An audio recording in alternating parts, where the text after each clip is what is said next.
And now it's time for Ag on 8, where we share ag news impacting you. We start off today by remembering a spokesperson for farmers to lawmakers in Washington, D.C. Ryan Whitehouse worked for the Illinois Farm Bureau as the Director of National Legislation. He passed away after an accident in Michigan. In a Facebook post, Representative Eric Sorensen says, in quotes, "Ryan played an essential role in helping me become a legislator on the House Agriculture Committee, introducing me to the stakeholders who helped drive us all forward." Whitehouse was 43 years old. He was a friend and a mentor to many, including myself. Well, Agriculture Secretary Brooke Rollins says it costs more for farmers to grow their crops. And it's why the Department of Agriculture and the Department of Justice are teaming up to investigate expensive inputs. This means the department will look into the costs of feed, fuel, seed, equipment, and fertilizer. Since 2020, the USDA reports fertilizer expenses have gone up by 37%. Iowa Senator Joni Ernst is speaking out about fertilizer. Ernst is one of 68 lawmakers who are asking the Trump administration to add phosphate to America's critical minerals list. Farmers apply the fertilizer to their crops in the fall or in the spring, and the politicians hope getting them on the list will help increase U.S. production. Right now, about 40% of the world's phosphate supply comes from China. I think we work through this relationship. They are what we would consider or call in the national security space a pacing threat, which means that they are our number one adversary. But it doesn't mean that we shouldn't have trade with them, especially when it's outside of that non-security space. This year, China hasn't bought any soybeans from the United States. Ernst says U.S. trade representatives are working to resolve the tension, and she says they hope to get a resolution over the finish line soon. Speaking of other countries, last week we talked about a trade mission from Iowa to India, and now this week we moved to the other side of the river. Tomorrow, representatives from 6 countries, including China, Vietnam, and Egypt, will be in Illinois, and they'll be touring a lock and dam, farms, and businesses. It's why I caught up with Director Jerry Costello with the Illinois Department of Agriculture. He shares why they're hosting a grain tour and how it could help farmers make more money. Thanks for joining us, Director Costello. I want to first jump into what is this 4-day grain tour? So Haley, first I'll tell you a little bit about the grain tour. Department of Ag's been doing it for 25 years. So it's something that's been longstanding, but especially the last few years, we found it very, very helpful. If you look at last year's grain tour, it led to approximately $159 million in sales, which is $30 million more than the year before. We used to have one grain tour a year, and that was combined with a number of countries. It's been so successful. This last year, we actually went to 2 grain tours. The one we have upcoming is our second. Now we break it down into Latin America, China, and the Middle East. And we find, to be very blunt with you, with the tariffs, trade situation, the instability that's been created in agriculture, these relationships are more important than ever. And why were those 6 countries that you just listed off the ones that are invited for this trip? So we invite a number of countries, and so these are the 6 that agreed to participate. I will tell you, obviously, China right now is of major interest. They have yet to take a single export of soybeans from the United States, let alone the state of Illinois. To give you an example, in 2024, China bought $1.4 billion worth of soybeans from the state of Illinois. In 2023, they bought $957 million of soybeans from the state of Illinois. These tariffs have really, really caused a strain in the relationship we have with China. They have not accepted one order of soybeans from the U.S. this year. So having, China, these other Asian countries on a grain tour, getting them to the state of Illinois, sitting down face to face, telling them the state of Illinois is open for business. We want to do business with them. Obviously, we can't control trade policy from a federal level, but we can try to do whatever we can to maintain the relationship. You talked about how you can't control federal policies, but do you think that there will be a direct connection with some of these countries like China that could result in some changes in the near future? Or do you not see there being much change through these relationships? So we absolutely hope that any of these relationships that we can enhance will help to make a change. You know, any business has two parts. So you have retention and recruitment. So you've got to retain the current clients that you have and try to recruit new clients. But you also, from a profitability aspect, you have to be realistic about how large those clients are. Do you think that farmers in our area in Illinois and then even other states as well should be hopeful that these relationships will be making their future better? Oh, absolutely. It's so the Midwest, we're the breadbasket. I mean, these are relationships that will make, I believe, the entire Midwest great. Wonderful. Thank you, Director. Thank you, Haley. Well, it's no secret technology in agriculture is light years ahead of horses and plows. Well, Cesar Sanchez and I highlight a new, unique type of equipment that's making its way to fields in the Midwest. Weeds can be annoying. You can get a better view of it. And for a farmer, they can be destructive. The guy said he needed a solution with weeding that didn't disturb the soil and didn't harm the crop. That dilemma leading Carbon Robotics and employees like John to a creative solution. And then back here is where we actually output the lasers. It's a strategy Brett Goodwin with the company knows seems straight from a sci-fi movie. This essentially is a supercomputer. Every single one of these modules has NVIDIA processors and a ton of compute power. So we're able to identify and shoot up to 10,000 weeds per minute. About 10 days after planting crops, farmers run the laser weeder over the fields twice. So what happens is the plants grow and now they leaf out and they shade out the sun, and so the weeds don't grow. The machine's heavy and needs the lift capacity of a John Deere 8R series tractor. This unit costs $1.6 million. Because they require a lot of labor, the equipment started with crops like carrots and broccoli. But now, it's making its way to the Midwest. So unlike conventional corn where you can use spray, organic corn and soy don't have a good option. So laser weeding enables them to keep a perfectly clean, weed-free seed line. Well, I may be sitting here in the cab of the tractor, but this white machine on top makes it run without a driver.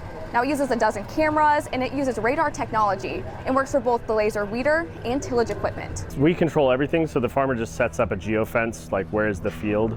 Then they get it to the field and the software will drive the entire field by itself and just weed 24/7. An advancement that goes beyond just stopping those growing grievances. I think if we look at the future of farming, we're going to see just more and more automation and more autonomy, and the ability to kind of stop the rising and variable input costs. So now we have a predictable cost for maintaining weed control. Indicator. So all you see is a little ember, like a little fire burn. Haley Bickelhaupt, WQAD News 8.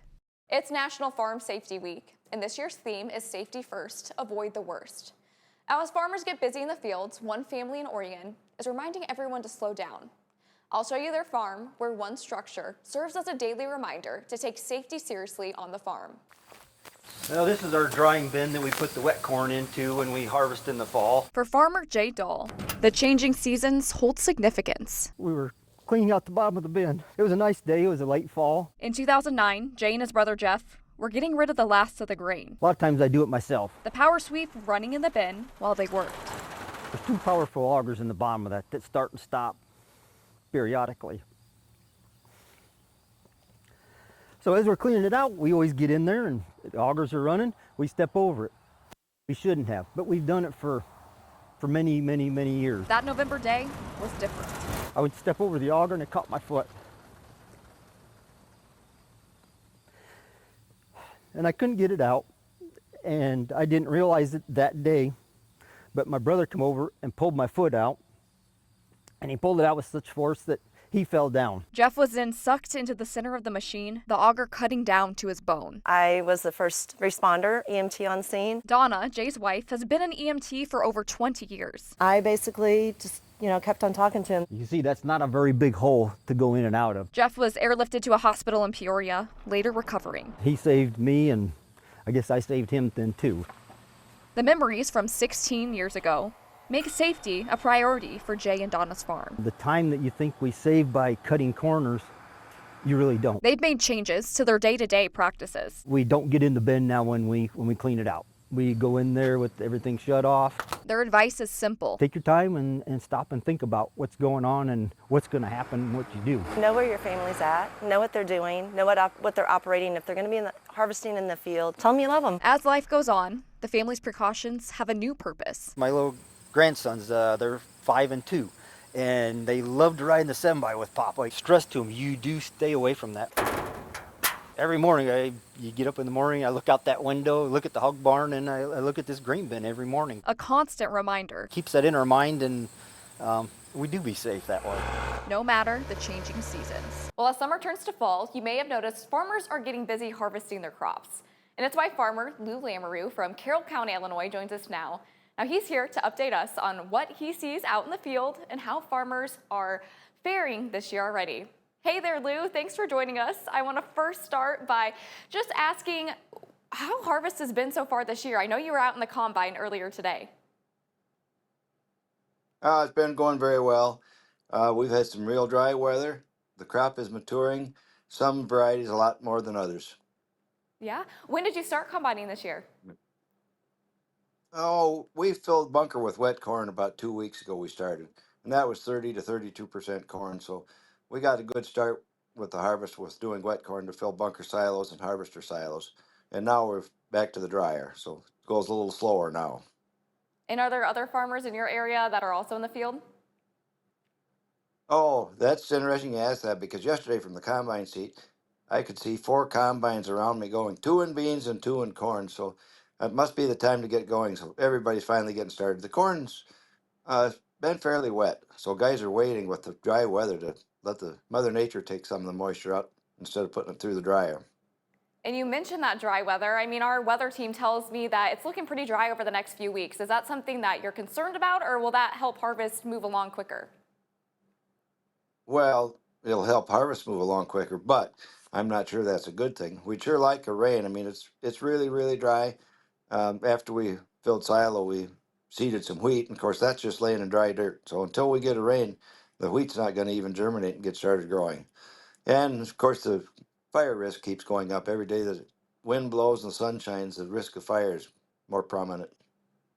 Well, let's get to that crop itself. How are your yields looking this year? You have both corn and soybeans, don't you? Yes, I have not done any soybeans yet. The soybeans are green stemmed and a lot of leaves left. And some of the neighbors are doing beans, but we haven't started our beans yet. The corn crop, it's not a record, but it's been very respectable. Uh, I hate to give numbers on there, here, but it's been very respectable, but not a record. And it's been wet. The corn that I was doing yesterday was 25%, and we're drying it down because that's the driest corn that I have to, run through the dryer. So each day helps, but we can't leave it out there too long. We want to get started. And you said your yields are pretty good. Did you have any disease this year? I know there were some farmers in Carroll County that did experience disease and some damage because of storms. Yes, yes. We have not, of course, as you run the combine through the field, one thing that you really notice is a southern rust because the dust is just a red rust that gets on the combine, and I'm not sure how much damage it did to the crop. And there's, of course, been tar spot. And those people that did not spray with fungicide are finding a real significant yield loss, maybe up to 30 bushel an acre for acres that did not get fungicide treatment. Now, we were fortunate, maybe, or lucky, I'm not sure, but we put fungicide on all the crop, 100%. And it looks like right now that was a wise decision, even though it was an expense. Exactly. Now on the soybean side, I know you said you haven't gotten into that part of harvest yet, but I know there's some farmers that are concerned about markets, especially with China. Are you worried about the future of prices, especially if there's those tariffs in place right now? Oh, you got to be concerned. I'm not sure what the answer is going to be. Uh, the soybean market, China's a huge buyer. We're affected by it, but not as much as some because basically all our beans are seed beans. So we do have a little premium there that the regular commercial market doesn't have. But I'm sure it'll work out, and I'm not sure which side of the tariff issue everybody's on. I know that it's a political issue, but I was kind of glad to see it to start with because level the playing field. For years, the tariff the level playing field has not been there. So anyway, I think it'll balance out eventually. I just don't know how long it's going to take. On the grain side here, Lou, do you think it's going to be a profitable year overall for a lot of farmers? No, I really don't. I don't know how. In other parts of the state, I've talked to different producers. They're down maybe 20% on yield. And if their yields are 20% less and the market price where it is, I'm sure they're going to suffer through another year. Do you think that next year will be different, or do you think it's looking pretty bleak too? Well, I'm a farmer. We're an eternal optimist. Excuse me. Always looking for better days ahead. Think it's always going to get better. Well, great. Well, I'm glad that that's your spirit here, Lou, and I appreciate you taking some time today from the Combine. I hope you get back out there later today. Well, thanks for joining us for Ag on 8. We'll see you back here next week.